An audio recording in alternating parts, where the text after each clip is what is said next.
अजित पवार के निधन के बाद मुंबई के मेयर चुनाव टलने की संभावना दिखाई दे रही है। इस दुर्घटना के बाद महाराष्ट्र और खासकर मुंबई की राजनीति की रफ्तार जैसे थम सी गई है।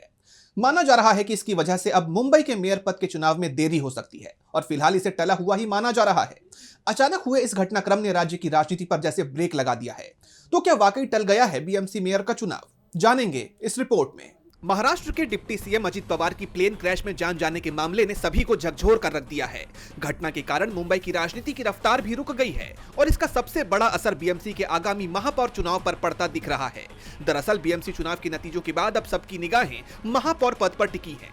बुधवार यानी 28 जनवरी को भाजपा और शिंदे गुट के नगर सेवक कोंकण भवन जाकर अपना पंजीकरण कराने वाले थे, लेकिन अजित पवार के निधन के बाद इस प्रक्रिया को फिलहाल टाल दिया गया है। राजकीय शोक के बीच राजनीतिक पार्टियों ने अपनी अपनी गतिविधियां रोक दी हैं। दरअसल नियमों के मुताबिक जब तक सभी नगर सेवकों का आधिकारिक पंजीकरण पूरा नहीं होता, तब तक महापौर चुनाव की तारीख घोषित नहीं की जा सकती। अधिकारियों ने साफ किया है कि सभी दलों के पंजीकरण के बाद 7 दिनों के भीतर चुनाव करवाना अनिवार्य है। पंजीकरण टलने से अब पूरी चुनाव प्रक्रिया में देरी होना तय माना जा रहा है।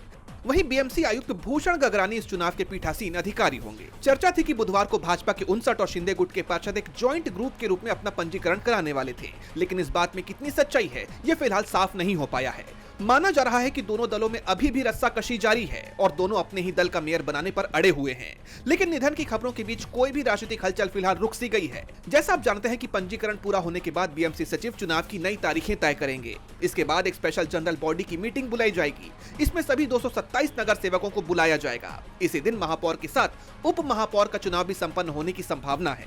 फिलहाल पूरी मुंबई इस बड़े राजनीतिक घटनाक्रम और शोक के माहौल के बीच अगले आदेश का इंतजार कर रही है। डीबी लाइव की रिपोर्ट।